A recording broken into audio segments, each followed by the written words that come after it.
Varicose veins కి సరైన చికిత్స కోసం సంప్రదించండి ఎవిస్ హాస్పిటల్. నమస్తే, వెల్కమ్ టు సుమన్ టీవీ. ప్రస్తుతం మనతో భారతీ శంకర పీఠాధిపతి వ్యవస్థాపకులు అన్నవరపు తిరుపతి మూర్తి అవధాని గారు ఉన్నారు. వీరితో ఈరోజు కొన్ని విషయాల్ని మనం చర్చిద్దాం. నమస్తే అండి గురుగారు. ఓం శ్రీ మహాగణాధిపతయే నమః.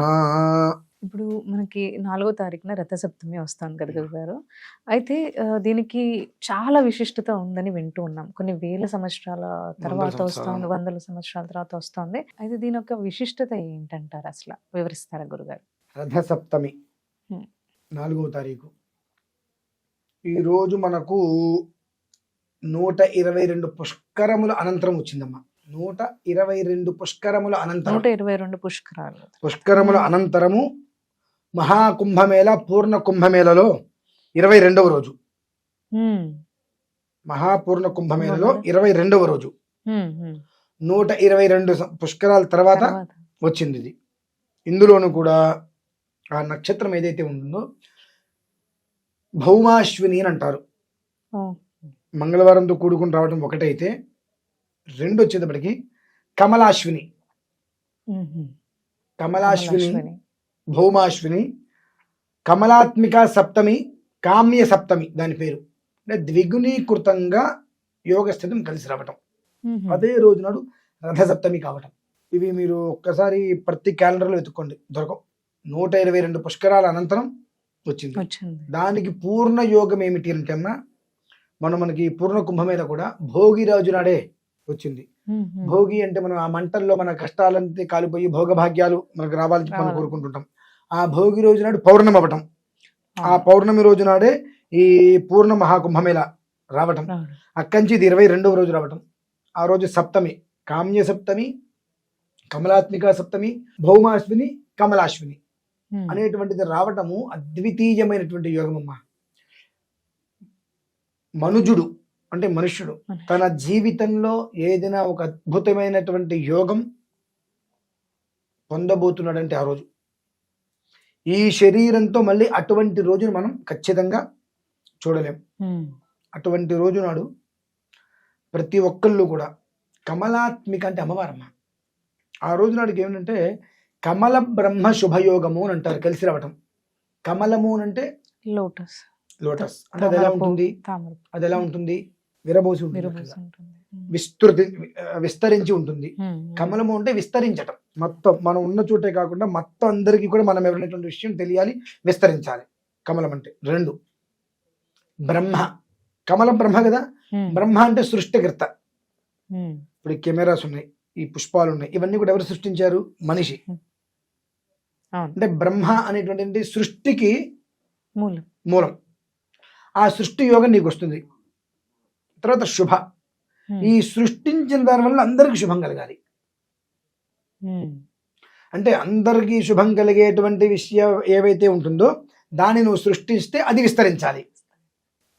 అందరికీ శుభం కలిగేటువంటి వస్తువుని నువ్వు సృష్టిస్తే ఆ సృష్టించింది విస్తరించడం.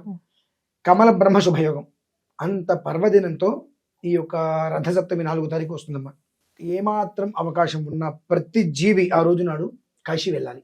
కాశీ వెళ్ళి ఈశ్వరారాధన చేసుకొని గంగలో మునిగి రావటం అనేటువంటిది చాలా శ్రేయోదాయకం.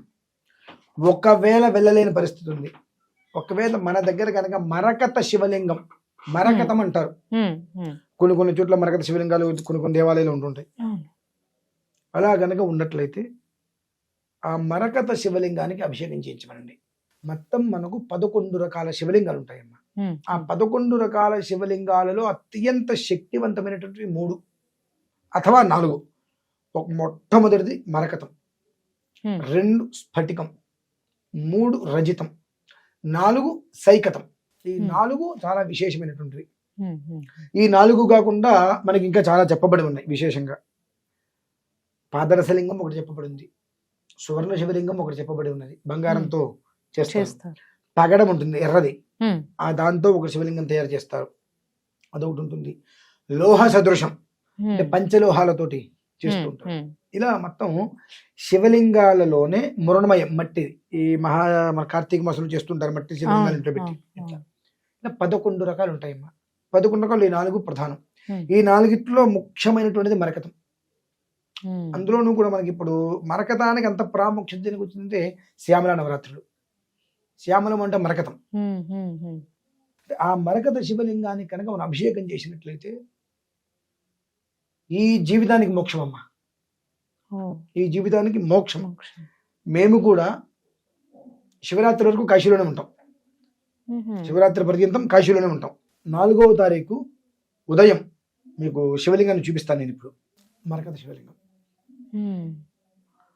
ఈ శివలింగానికి మనం 4వ తారీఖు ఉదయం సప్త జన్మ కృతం పాపం వ్యాధి రూపేణ పీడితే అని చెప్పబడి ఉంటుంది.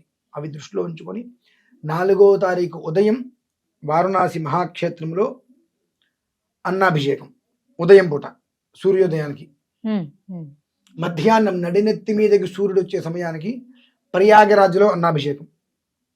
మరలా సాయంత్రం సంధ్యా సమయానికి కాశీలో వారణాసిలో అన్నాభిషేకం. ఈ అన్నాభిషేకం ఎందుకు చెయ్యాలి అంటే మనకు భగవద్గీతకి వెళ్తే తెలుస్తుంది అన్నం వల్ల ఏంటి ఉపయోగము. అన్నాత్ భవంతి భూతాని పర్జన్యాత్ అన్న సంశయ యజ్ఞాత్ భవంతి పర్జన్య యజ్ఞ కర్మ సముద్భవ అని చెప్పి అవి దృష్టిలో ఉంచుకొని అన్నం అనేటువంటిది ఎక్కడ లోటు రాకుండా ఉండేటువంటి రీతిలో దీనికి ఖచ్చితంగా అంటే అన్నాభిషేకము, దధ్య అన్నాభిషేకము, పెరుగన్నము, మామూలుగా అన్నం, ఈ రెండిట్లో కూడా 3 పూట్ల అంటే కాశీ నుంచి 4 గంటలు ప్రయాణం చేయాలమ్మా. ఎక్కడికి ఇప్పుడు ప్రయాగరాజ్ వెళ్ళాలంటే ఆ ట్రాఫిక్ లో మొత్తం 4 గంటలు అక్కడికి వెళ్ళి మధ్యాహ్నం సమయంలో దీనికి అభిషేకం చేసుకొని మరలా వెంటనే బయలుదేరి సాయంకాలానికి కాశీ వచ్చి అభిషేకం చేయాలి. అది ఎంత తేలికైన విషయం అయితే కాదు. మా వాళ్ళు చాలా మంది అన్నయ్య గారు లేదంటే గురుగారు వద్దండి అంత శ్రమ పడుద్దండి. నేను 5వ తారీఖు మనం ఉంటామో లేదో తెలియదు, అసలు 3వ తారీఖు ఉంటామో లేదో, రేపు ఉంటామో లేదో తెలియదు. ఈ అవకాశం వచ్చినప్పుడు దాన్ని సద్వినియోగం చేసుకుందాం ఏ కారణం చేతనైనా. కాబట్టి ప్రతి ఒక్కరూ కూడా తన జీవితంలో ఉన్నత స్థితికి మనం వెళ్ళాలి, మోక్ష మార్గం మనకు రావాలంటే మనం వెళ్ళి వెతకక్కర్లేదమ్మా. ఆ ఒక్కరోజు నాడు చక్కగా సూర్య నమస్కారాలతో పాటుగా మరకత శివలింగానికి కనుక అభిషేకం చేసినట్లయితే ఈ శ్యామలా నవరాత్రులలో కూడా 6వ రోజు జ్యోతిష్య శాస్త్రంలో 6 అంటే శత్రుస్థానం, వాటి అందరినీ కూడా మనం అధిగమించగలుగుతాము. ఇటువంటి సువర్ణాక్షరాలతో తీర్చిదిద్దగలిగినటువంటి రోజు ఈ శరీరంతో మరలా మనం చూస్తామా అంటే కష్టం. కుంభమేళే ఈ వచ్చిన కుంభమేళే 144 సంవత్సరాలు. అది ఇప్పుడు వచ్చినటువంటి ఈ యొక్క సప్తమి తిథి కమలాత్మికతో ఇన్ని ద్విగ్నీకృతంగా కలిసి వచ్చినటువంటిది 122 పుష్కరాలు. 122 పుష్కరాల తర్వాత మళ్ళీ మహాపుష్కరంలోనే ఇది సంప్రాప్తం జరిగింది. మరలా మనం చూడగలమా?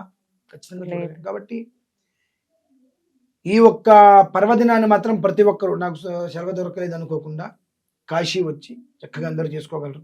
లేదంటే మాతోటైనా సరే బయలుదేరి వచ్చి 3 రోజులు అక్కడ ఉండి 5వ తారీఖు రోజున స్వామివారి దర్శనం చేసుకొని మరలా తిరిగి 5వ తారీఖు కానీ 6వ తారీఖు కానీ మరలా తిరిగి మనం బయలుదేరి వచ్చేటట్టుగా అందరూ నేనైతే అక్కడే ఉంటాము. శివరాత్రి అయ్యే వరకు మేము అక్కడే నిత్యము దేవతార్చన చేసుకుంటూ అక్కడే ఉండటం జరుగుతుంది. కనుక ఖచ్చితంగా ఏమాత్రం అవకాశం ఉన్నా ప్రత్యక్షంగా వచ్చే అవకాశం లేదు అంటే పరోక్షంగా పాల్గొనటం, లేదు ప్రత్యక్షంగా రాగలరు అంటే 2వ తారీఖు మేము బయలుదేరడం జరుగుతుంది. ఆ రోజు నాడు మాతో బయలుదేరేసేసి వచ్చేయటం, లేదంటే మేము ఫ్లైట్లో కానీ కార్లో కానీ వెళ్తాం. అంటే ఇది ట్రైన్లలో నేను తీసుకువెళ్ళాను, దీన్ని ఇబ్బంది అవుతుంది. ఫ్లైట్లో అయితే 1.5 2 గంటల్లో వెళ్ళిపోతాం, నా కారులో అయితే 14 గంటల్లో వెళ్ళిపోతాం. కాబట్టి నేను బస్సుల్లో రైళ్లలో పెట్టి వాటిలో నేను తీసుకెళ్ళలేను. ఇది ఒక్కటే కాదు, దీంతో పాటు పంచాయతీ దేవతార్చన మొత్తం అంతా ఉంది. కాబట్టి మాతో పాటు బయలుదేరితే మా వెహికల్స్లో లేదంటే ఫ్లైట్లో వచ్చేసేయడం, లేదు మేము విడిగా ట్రైన్ బుక్ చేసుకుంటామంటే వచ్చేసి అక్కడ కూర్చొని ఆ 2 రోజులు 3 రోజులు పూర్తిగా మాతోటే ఉండి 4వ తారీఖు రోజు కార్యక్రమాన్ని పూర్తిగా దిగ్విజయం చేసుకొని ఆ ఒక అనుగ్రహ ఫలాలను తీసుకొని 5వ తారీఖు స్వామివారిని దర్శనం చేసుకొని ఇక 5 మధ్యాహ్నం నుంచో లేదంటే 6 ఉదయానికి మళ్ళీ బయలుదేరి వచ్చేటట్టుగా అందరు మా ప్రయాణాలు ఉన్నాయి. మేము అక్కడే ఉంటాము, మాతో పాటు వచ్చిన వాళ్ళందరూ తిరుగు ప్రయాణాలు ఉంటాయి. కానీ ఏది ఏమైనప్పటికీ కూడా ఈ ఒక్క సువర్ణాక్షరాలతోటి సరికొత్తగా దిద్దుకునేటువంటి ఒక్క జీవితాన్ని మాత్రం మరువద్దు. ఈ యొక్క యోగాన్ని మాత్రం అందరూ కూడా అందిపుచ్చుకోవాలని చెప్పి కోరుకుంటున్నానమ్మా. అలాగే గురుగారు, ధన్యవాదాలండి.